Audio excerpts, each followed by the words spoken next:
And we do say welcome to everyone to another GRIP-Birkman Coaches Cafe. This is our March 2020 meeting. And we're thrilled to have a few of the guys on the call that will be having some good discussion, and some of you that will be listening in to us to the recording. Sorry that you won't be able to raise your hand and join in to the discussion, but you're always welcome to write or email us with some of your contributions, and we could share those out through the newsletter or in other ways that we might share with other people. So let me just jump right into things. We've got a couple of guys on the call right now who have some issues that they are bringing up. Les, cool.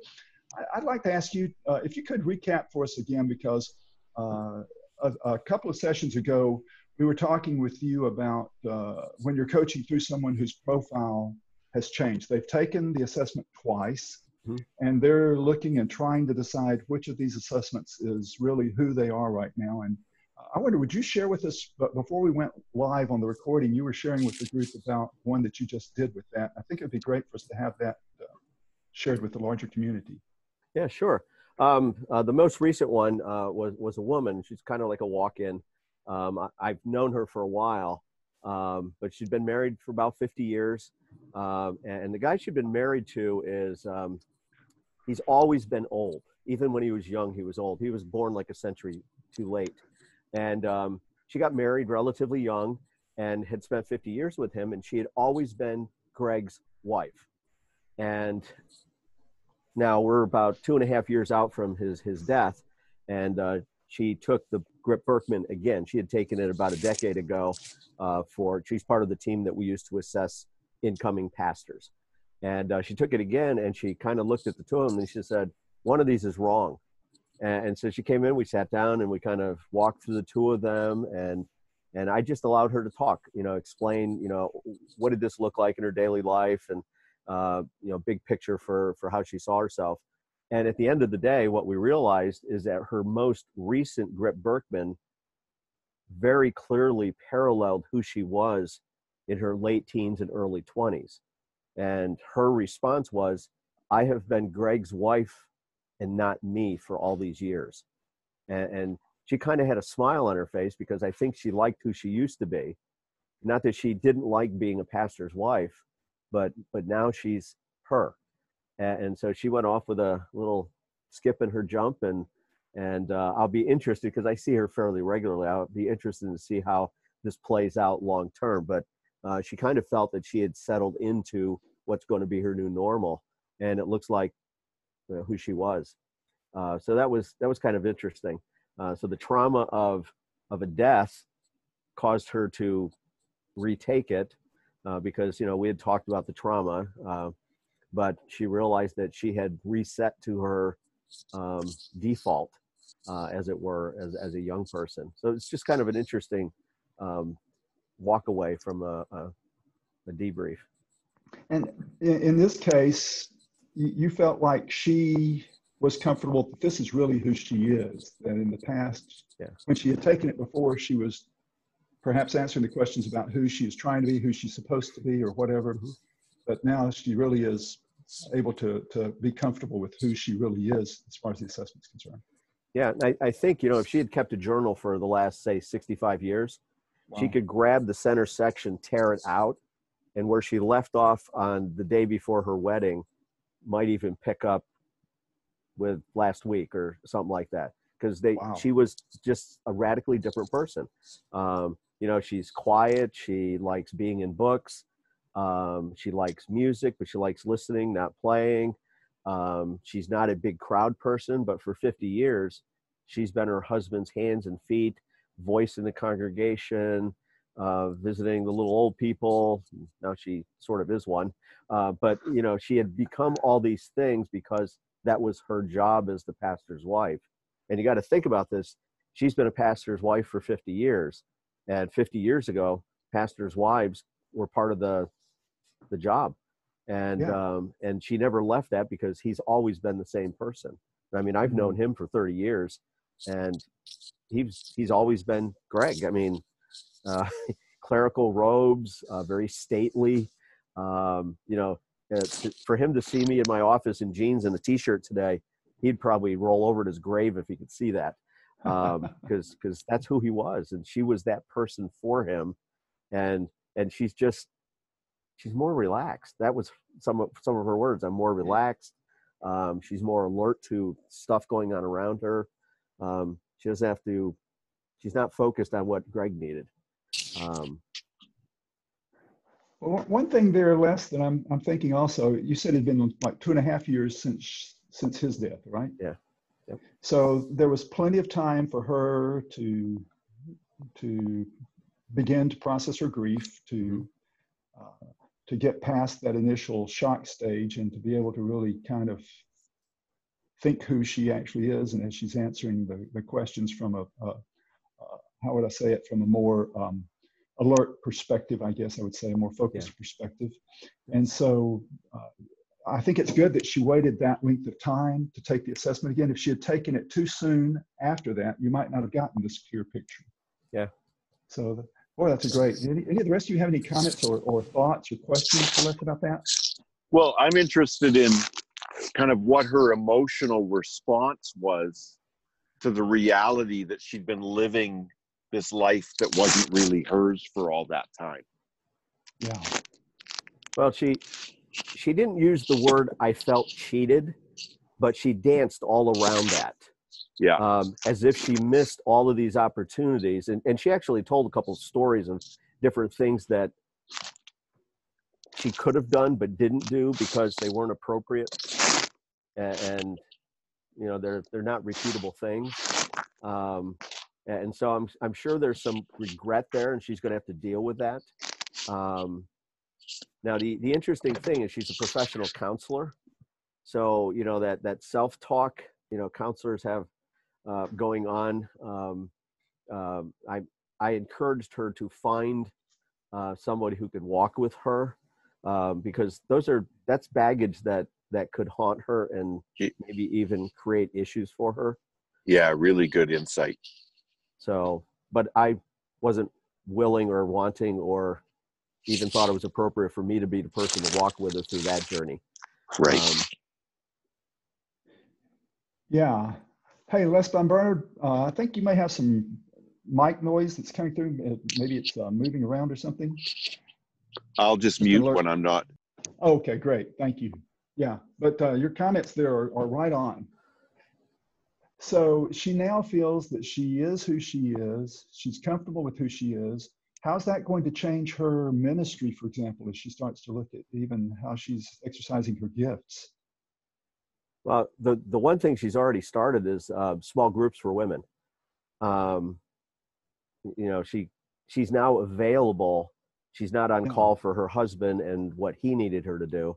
So she's actually been, like, over the last year, she has begun several small groups for women, and is actually hanging out with them where they are. And when she came into my office the other day, she's dressed in a sloppy sweatshirt and looked like her gardening pants. And she had always been one of those people, looked like she just stepped out of a catalog for people who are 65, you know, dressed in those perfect collars and the whole bit. It was just a different Bobby that I wasn't used to, you know. And she dropped a bag of chocolate in the middle of my desk and said, "We're going to have some fun talking today." You know, it was not the Bobby that I knew, right, or had grown to know. Yeah. So I'm going to guess she's probably going to have a little bit more fun in life.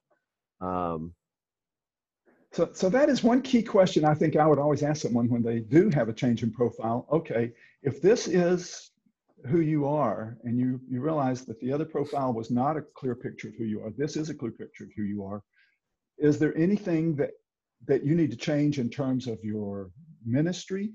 Anything you need to change in terms of how you are interacting with other people? What changes as a result of you seeing that this is a clearer picture of who you are? And I don't necessarily want to use the term because of this change in your personality or this change in your profile. I think in a case like this, it may be we've finally gotten a clear picture of who this person really is. Okay, if this is who you are, does that imply any other change that's going to have to come now as a result of that?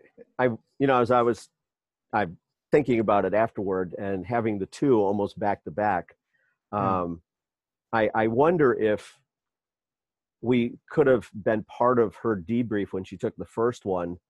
If the right questions had been asked, she might have actually been able to voice, I'm missing things, I'm uncomfortable with this. And I'm not even sure what those questions might have been.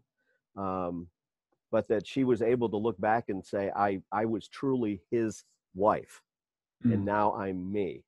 And I wonder if there was any angst that was kind of below the surface. And I don't even know what that would have done for her if that had surfaced in that debrief. But I do know that when she took it the first time, there wasn't the coach in our tribe that would have walked with her. We just had a guy that basically ordered the reports, and there wasn't that sit down with it and read through it together. So she missed out on that at that point. But I mean, yeah, we can't go back and fix that, but I don't even know what that would have done for her at that point in her life, other than maybe stirred things up. Although maybe she missed 10 years of a different kind of life. I don't know.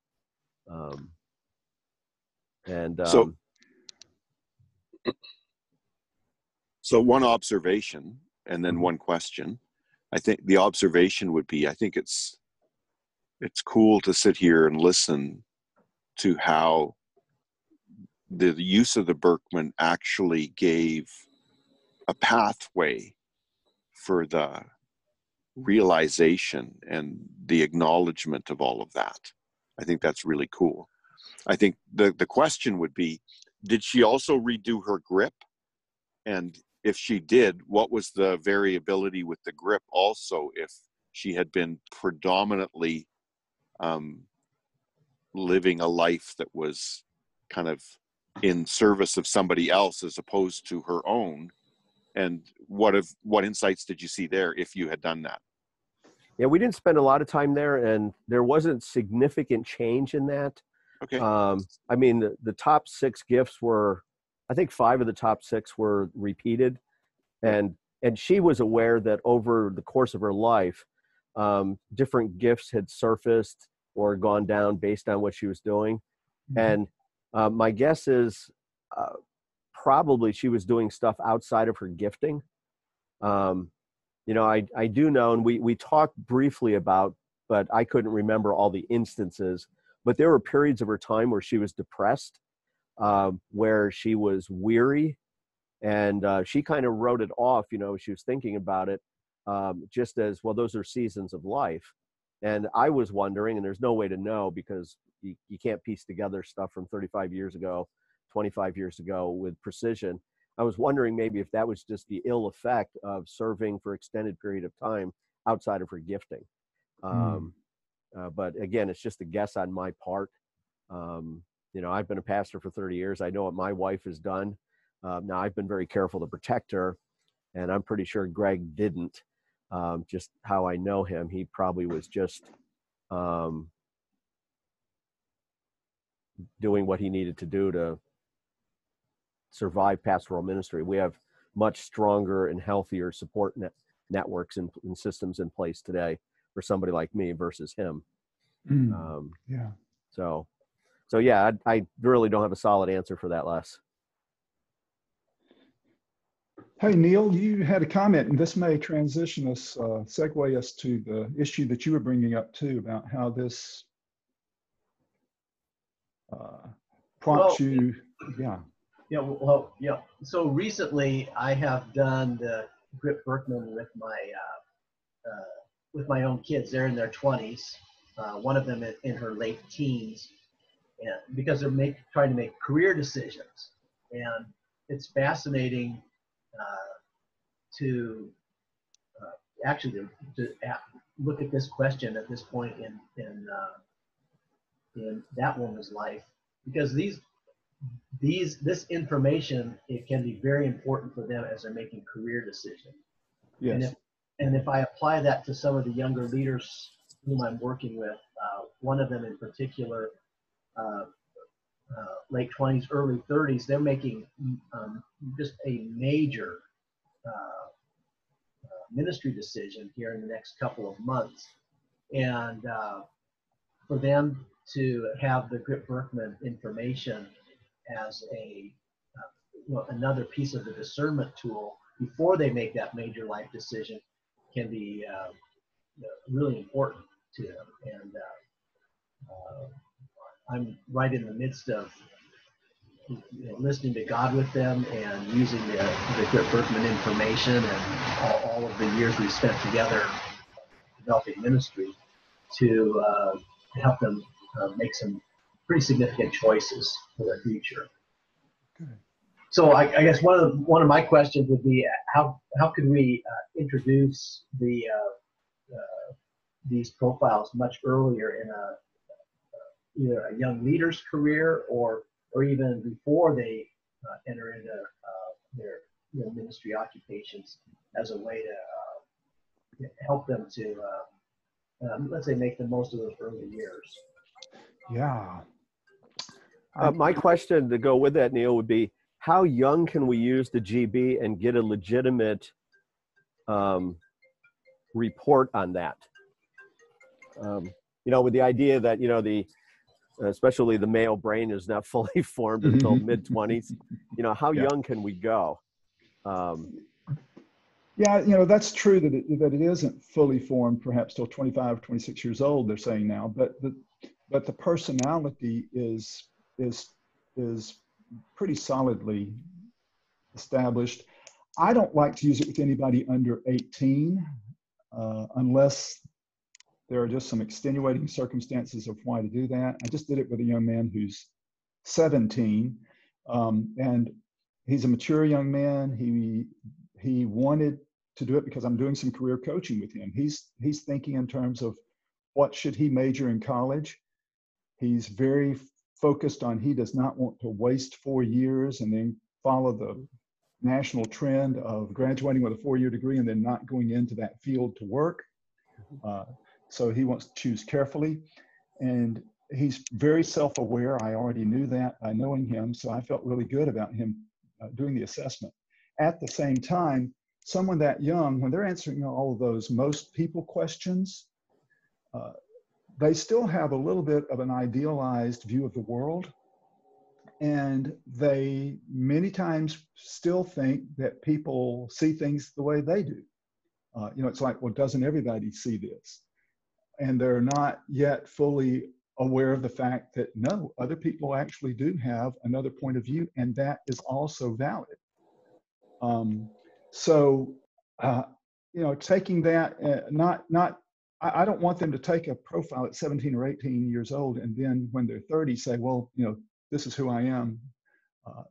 The picture may not be totally, completely clear. But from the interest side, helping them to see what are they interested in? What are the things that would really excite them? Even from that, sometimes they haven't had enough world experience to know, would I really rather do this or would I really rather do that? But hopefully they've had enough to get some kind of an idea. Would they really rather be in an outside job or would they rather be on an inside job? Would they rather be doing certain kinds of things rather than other kinds of things as a career? And then in terms of the giftedness, they're still exploring their gifts very much too. I would want to know how active have they already been in church life, in body life, taking that also into account so that I'm helping them to explore, but I want to be very careful not to let them pour concrete on anything. To say, hey, we might want to come back and visit this in another 5 or 6 years, that's how I end up approaching it. Yeah, I think that last point you made, Larry, is really important. Like I'm dealing with a 21-year-old right now that took it when he was 18, and I think he's making some discoveries that the earlier kind of identification of things for him wasn't completely accurate. And I don't think that that's a problem, other than the fact that I'm not sure that the person who had the conversation with him originally treated it the way you just described, with that idea that it's wet cement. We may want to come back and visit this. It had been left with him that this is who you are. And then now, 3 years later, he's going, I'm not sure that's who I am. Yeah. Right.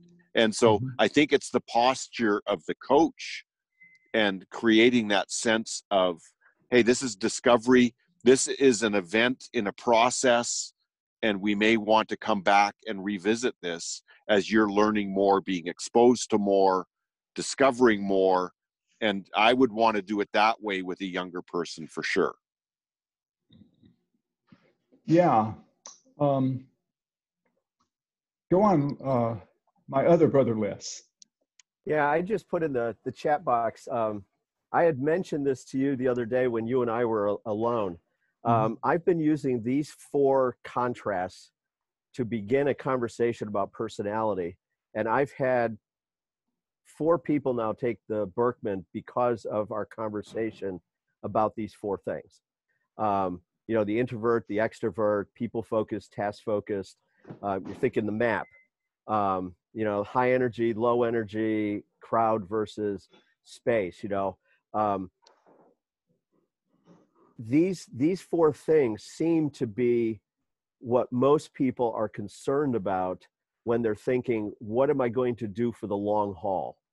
And these are the points where I'm finding that leaders in my church crash and burn because they're on the wrong side of the equation. They might have been next to the pencil sharpener when the last guy died and have been doing it for a few years, and they shouldn't be sharpening pencils, you know, that kind of a thing. But these 4 things have been helping me help people realize, bye Les, been helping me help others realize that they need to know themselves a little bit better. Larry, I don't know if you were the person, was the contact person, but a gentleman that I worked with, it's been almost 2 years now, 18 months ago, a Gary Brown was working on his dissertation, and he had invited me, and he was doing something with young people and helping them find their place in life, and he had contacted GRIP-Birkman to talk about using some of the material in his dissertation. And part of his research is he had found 10 young people, men, women, that were coming out of high school, going into college, finishing college, going into a job, or post-college and in a career. And he had them do the material, and I did a Zoom session with the 10 of them, and then a follow-up with, I guess, 4 of them for they wanted more information. And then he had, I don't know whether he scripted it, but he had used some of that as part of his material. And what we realized, he and I, as we talked afterward, was that some of these young people were thinking, maybe I'm not on the right path because of that whole, you know, what is my focus and how do I prefer to play? So I don't know if you were the person that he had talked with. No. Okay. No, but I would like to track it down. Do you know if he finished his dissertation? I believe he did, yes. Okay, so Gary, if you're listening in to this, we'd like to have a copy of your dissertation. Yeah, we'll try to track that down. That would be a very, very interesting study, I'm sure. And I will check from my end to see if I can find out what the status is on that. Oh, that would be great. Yeah. And Les, you know, as you were talking about those 4 contrasts, I like that concept of talking to someone even before they take the assessment to get them started in those terms. And as we follow through with the dialogue with them, looking at the fact that most people have their 4 symbols in at least 2 quadrants. And, you know, about 10% of the people maybe will have them in 3 quadrants. But keeping in mind that particularly the diamond and the circle square on that map might be in different places. And so, you know, not just talking about, you know, am I introverted? Am I extroverted? But do I sometimes act like an extrovert? And do I have strong introverted needs, for example? or am I usually high energy, but there are times when I really just need to be able to crash? Or am I high energy all the time? You know, or yeah, I enjoy working with the crowd as long as I'm able to also have my space, you know, for me alone. Or once in a while, I like to work with the crowd, just not all the time. So, you know, as they're able to look at those contrasts as you listed them there, and realize that we're looking not just at their behavior, we are also looking at their needs. Mm-hmm. Yeah. And of course, we need the assessment to help us to determine that more accurately. So I really do like that. That's, excuse me, Les, I'm trying to figure out a way to say to you, that's really cool, Les. That's okay. You can do that. I'm not offended. Okay, great. After 60 plus years of dealing with it, I'm okay with that. Good, because I really think that is a really, really neat way to get started in the conversation. Yeah. Hey, Neil. Hey, Gail, good to see you joining us. It's good to have you with us. And Neil had Neil, you were talking about using this with church planting assessment workshops, and how do you get people incorporating their GRIP-Birkman into that? Talk a little bit more to us about that. Well, I've been using the GRIP-Birkman as an assessment tool for church planters for almost 20 years, but but I've never really used it as a pre-assessment tool for those who are just kicking the tires. I used another tool, Larry, that you might be familiar with. It's the I think it's called Church Planter Inventory or something like that. It's I buy it through NAM. And you may have seen it in the past. But I do this workshop called On-Ramp, and it's the church planter candidate brings a group of people who are part of their team. So they bring a coach, they bring a pastor elder from their church, an intercessor, a few other people. And instead of doing the church planter assessment with just the church planter or candidate, I'm actually thinking of doing it with every person on the team. And that way, all of them gain an experience of let's say, gifts, their team building style and their equipping style, and the discussions that they have around the table are more robust because everybody's gained some insight through the tool. So my specific question is, can you think of any exercises that I might do that might draw out leadership capability, ministry skills, and let's say mobilizing skills that would help us to get an idea of a candidate's capacity for a church planting ministry? Wow, Gail, you guys are using the assessments for something similar to that, aren't you? We are primarily using it for missionaries and looking at how personality, or rather how cross-cultural transition can be impacted by personality. But we haven't done anything specifically with church planters. It's interesting. My ears perked up right away, but I can't think of anything. I wish Dean were here. He's minutes away. Yeah. But he probably could generate a few ideas. He's the green idea guy. I mean, he could just boom like that, come up with 5 things quickly. There's some obvious ones that pop out from the spiritual gift side, whether it's evangelism or pastor teacher or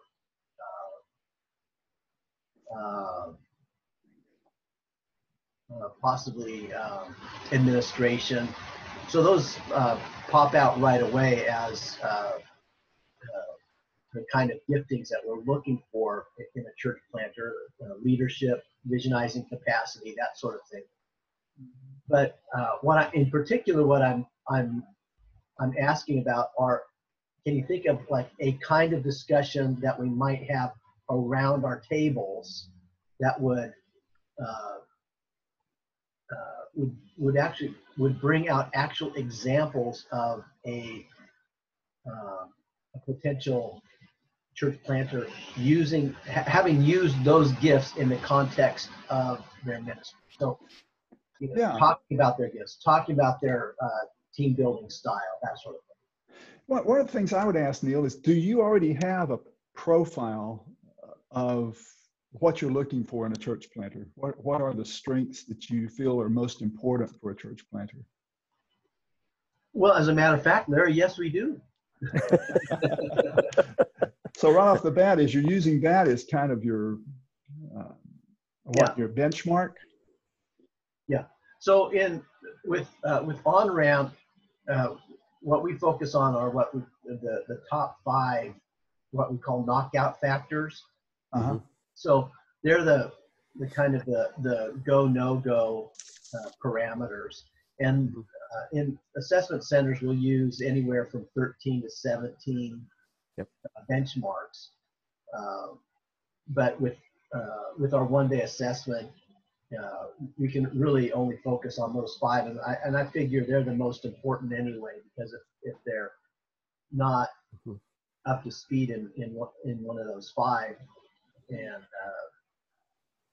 have, let's say, really serious deficiencies in that area, then we're not going to recommend them for the next step. So as you are approaching your dialogue with this individual, let's say, I assume these would be one-on-one interviews with the people as you're going over their profiles. Well, actually, no, it's a facilitated group activity. Oh, okay. So they're going to be doing a good bit of self-assessment as you're leading them through this as a group. That's right. Okay. So what kinds of questions do you need to be asking them as they're going through this self-assessment? For example, if one of your things, another dialogue cafe that I participate in about once a quarter with church planters, is one of those church planters recently said, hey, if you're going to be a church planter, you basically have to be an evangelist, because you're winning the first people to Christ, you're gathering them together. And if you're not out there doing the act of evangelism and leading people to faith in Christ, you're just not going to be able to get a church started, unless you're just going to go rob sheep from other existing churches, which is not what we're wanting to do. So, if I'm looking at the assessments, and some of these guys might not have evangelism in their top gifts, though they might still be very effective in contributing to leading people to Christ. And so, I might want to, make that a strong thing. One of the things, for example, that we're doing with our Getting Your Gifts in Gear, Get Your Gifts in Gear on our Sunday night class for discipleship that we're doing in our church, we're emphasizing that we are not all evangelists, but we all have some role to play in building up the kingdom of Christ. How do you do that? What role do you play? How are you contributing to the strong task of evangelism, even if evangelism is not your strongest gift? So that sort of thing, I think I would be asking them, looking at your profile, how do you approach this? How have you approached this? I do the same thing for leadership. We might have a leadership profile, and someone's personality inventory might not come up matching exactly the profile that we have for leadership, but it might be that this is a very inventive, creative person who has other ways of going about things, and they're not going to do things inside the box the way everybody else does. And I need to give them an opportunity to say, so how would you approach this problem? How do you see this from a different perspective? And not necessarily use, well, in fact, absolutely not use the assessments as go, no go, just based on the assessment, without them being able to enter into dialogue to say, how does this fit into the body of Christ? I'm not sure if I've made sense with all of that. I think that's actually the beauty of using the GRIP-Birkman. Well, in this case, it's just the leadership GRIP. Just using the leadership GRIP in the context of a discernment day, as opposed to a focused church planting tool. Because right from the beginning, we say it's not about just this one person, it's about the whole team. Right. It's about the community bringing their gifts to the ministry. It's about the church being a viable witness in their community, in their city.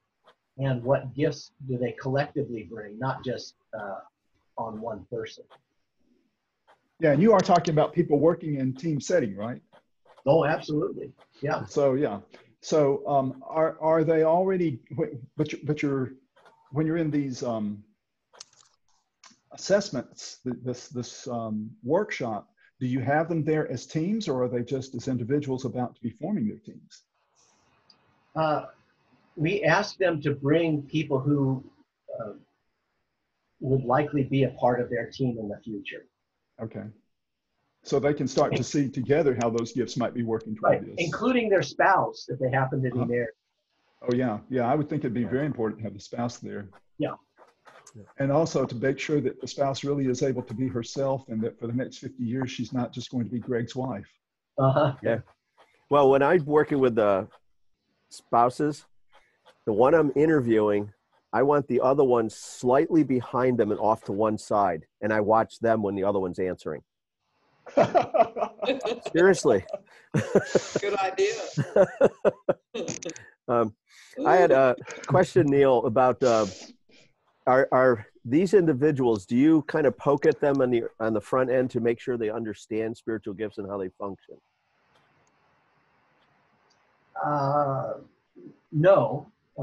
And the fact is, some of them may not have any exposure to that at all. Okay. So this could be their first exposure to spiritual gifts and how they are used in the context of team ministry. So this is the wide end of the funnel. Okay. And we're inviting a lot of people into it who could be church planters. They might be a team member. We don't know yet. Okay. I'm remembering something that was written or talked about, it's probably been years ago, about how if we try and use a profile, the profile looking for who could plant the church, and we're looking for a certain set of gifts or certain personality, that's not really helpful, because I guess they saw it as everybody has an opportunity to be a church planter. It's just depending on your gift set or your personality, you're going to go about it in a different way than somebody else who has different gift sets. Yeah. Anybody remember that? Well, I have to say, church planting, in some models of church planting are so extensive that there are groups that won't deviate from the kind of personality and leadership profile that they're looking for. So they'll say they need to fit inside this box, and if they don't, then we're not going to invest in that ministry. And, that's not how we approach it here in the Northwest. We have a lot of different contexts, and in some cases, people can be separated by great bodies of water between people who would be their closest companions, and as a result, they need to be able to function in the context where they are setting up ministry. So we don't really have the luxury of saying, here's our box, do you fit inside of it? Yeah, that's good. That's good. Yeah, I do think it's important, though, for you to get the team talking together as early as possible, and as they are looking at their strengths.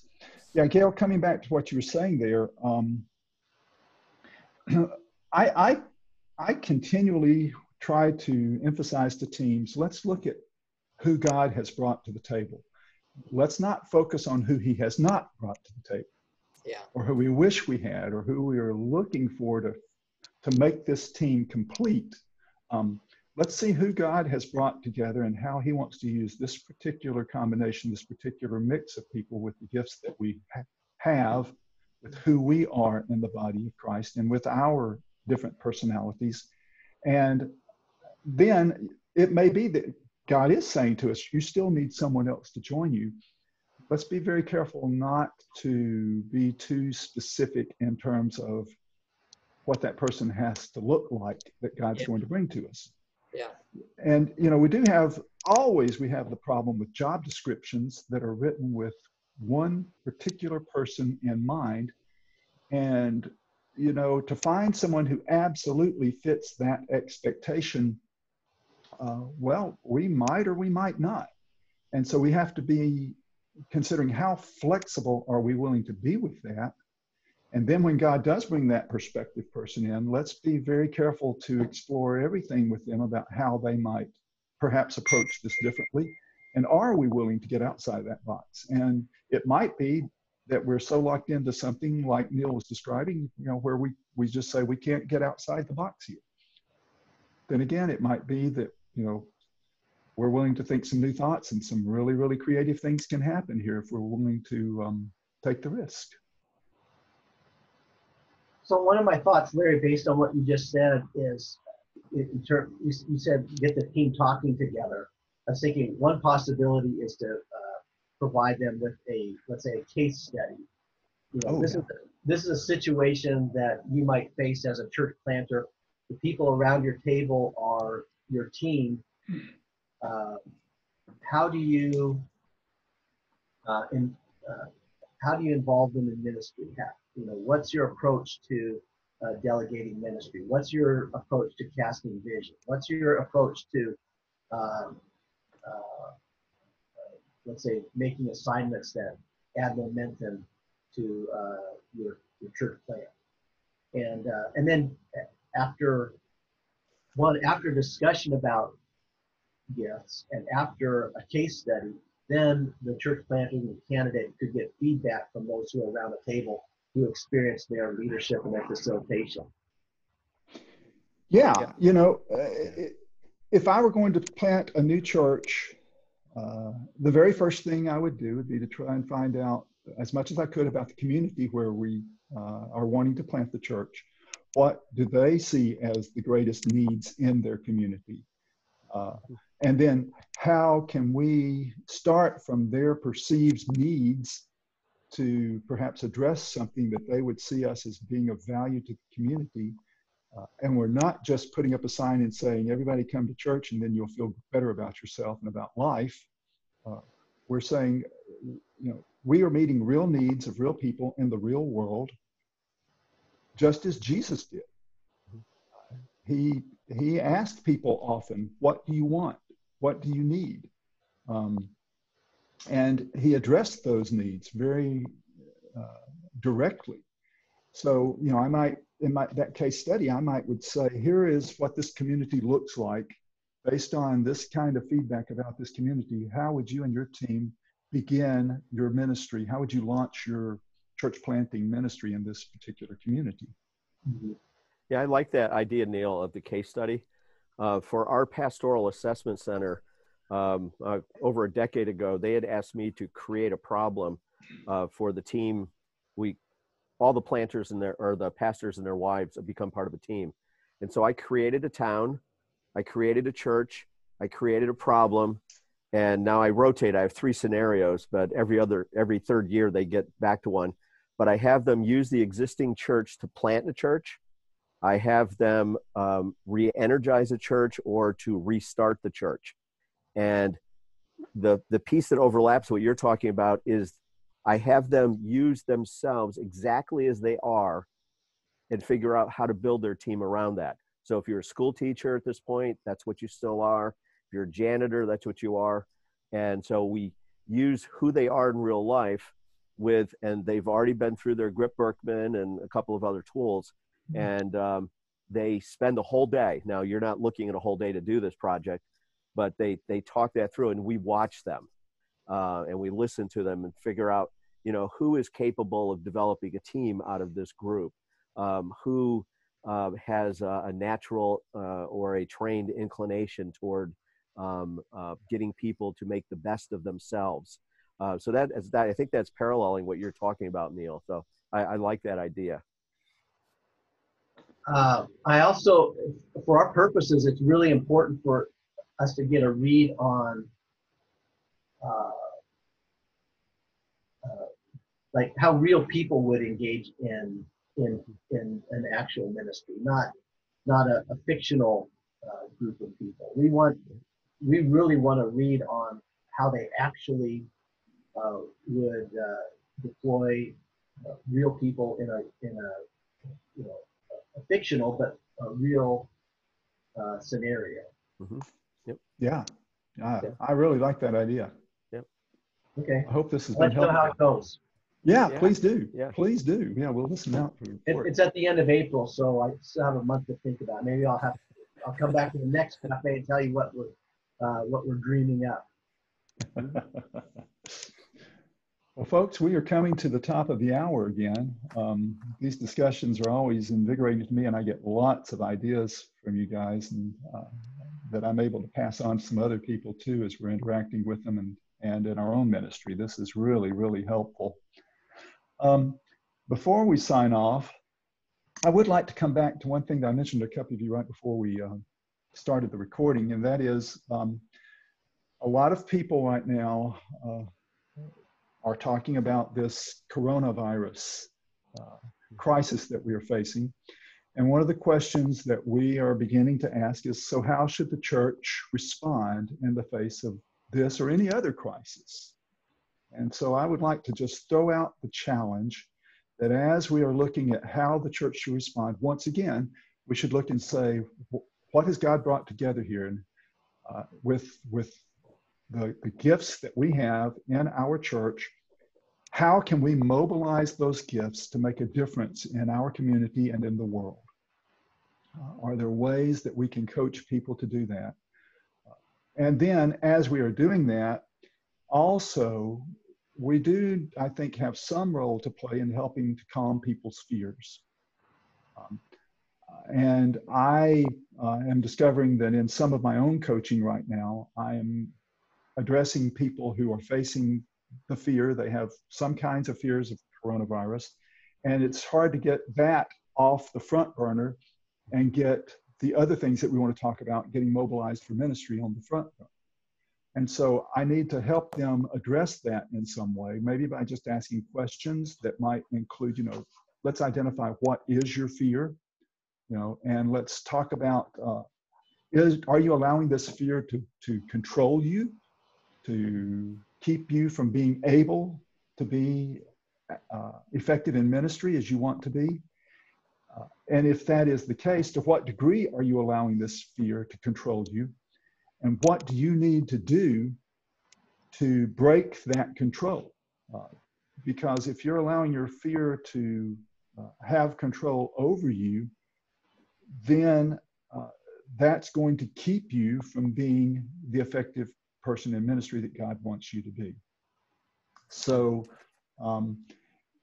as I help them to specify what is the fear, as I help them to name it, and I help them to begin to say, what do you need to do to overcome this?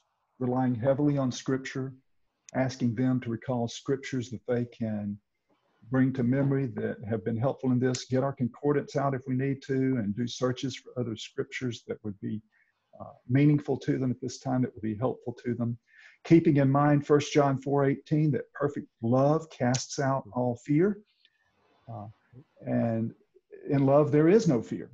So how do we help people to see through the eyes of our loving God as He is looking at the world, as He's wanting to redeem the world? And how do we play our role in helping those people to get past that fear so they can then see how they need to mobilize their gifts and their strengths for fruitfulness in the kingdom? So I leave you with that word to just say, as you are also acting as a GRIP-Birkman coach, as you are helping people to discover their purpose in the body right now, and as you're helping them to get mobilized with that in church planting and church ministry and community ministries, wherever we might be, that I think is an important role that we can play. Any other comments from anyone before we sign off today? I'll be looking forward to hearing from you, Neil, how that plays out. Yeah, we really will. So let me lead us in a word of prayer, if I might, as we close out.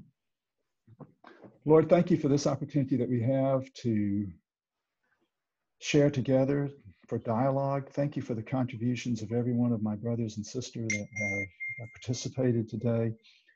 Father, I do pray that you will help us to be instruments of your peace as we help your church to discover how you want to use us, Father, to push back the darkness, to be instruments of your grace and mercy, to help to bring a fallen world to the saving knowledge of Christ as our Savior.